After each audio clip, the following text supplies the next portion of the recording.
Len Wiseman might be the most aptly named filmmaker in the world. The only name more suitable for this guy might be Johnny Lucky. This guy grew up watching Die Hard films. Years later, he directs one, and it isn't even a bad installment in this huge action franchise. He writes a script with his buddies and ends up creating a memorable and respectable film legacy when it comes to vampires and werewolves. I say respectable and memorable because it's not this steaming pile of cinematic feces. But the shocker is that this relatively inexperienced filmmaker casts Kate Beckinsale in his first movie, wraps her in skin-tight sexy rubber, and marries her. So I'll be the first to ask, Len, please write a how-to book and share your secret. Actually, what am I talking about? That's right, I got my little version of a Beckinsale. Forget this film review stuff. I'm gonna go write a book. You got a lot of nerve showing your face around here, Hauser. Look who's talking. So after creating a new take on vampire mythology, Wiseman's latest film is a remake of the 22-year-old sci-fi cult classic Total Recall. But can you really compare the two films? Can you compare Wiseman with Verhooven? Stone with Beckinsale? Schwarzenegger with Farrell? Of course not. I mean, the accents alone are like, "See you at the party, Richter," versus, "Hi titty lolly titty, I'm a drunkard." Even with the similarities and the differences, the similarities being that both directors were known for sci-fi and action films, the differences being that obviously technology has changed a lot in 22 years of filmmaking, the two scripts were very different. Based on Philip K. Dick's work, we'll remember it for you wholesale, Total Recall follows a long pedigree of Dick-related films.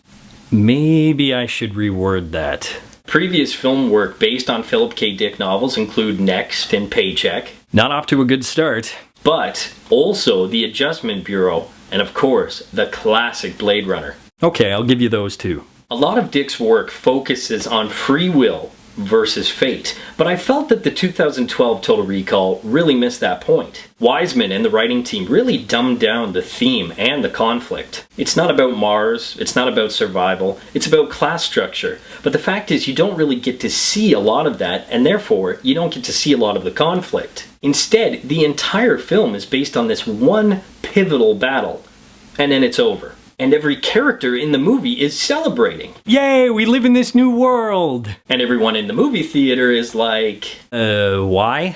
On the bright side, the look of the film is absolutely gorgeous, and you can tell that the production team borrowed heavily from Joss Whedon's Serenity, and of course, Blade Runner. God bless Canada, as they were able to take Toronto, where it was filmed, and transform it perfectly into a post-apocalyptic world. Unfortunately, the remake didn't borrow enough. The action is okay, but the story is oversimplified and the acting is beyond flat. Jessica Biel could have been replaced by any pretty face. She really didn't bring anything to the film. And Farrell once again proves that he's better at independent films like In Bruges rather than blockbusters. If I had to choose a for the win, and I do, I'm going to give it to Bryan Cranston. He is an amazing actor and I love his work in Breaking Bad. And even though he's not in this film nearly enough, he is fun to watch in the few minutes that he is in the film. I just wish the good things outweighed the bad things in this film. But sadly, I just want the powers that be to strap me into a machine and give me a new memory. Ooh,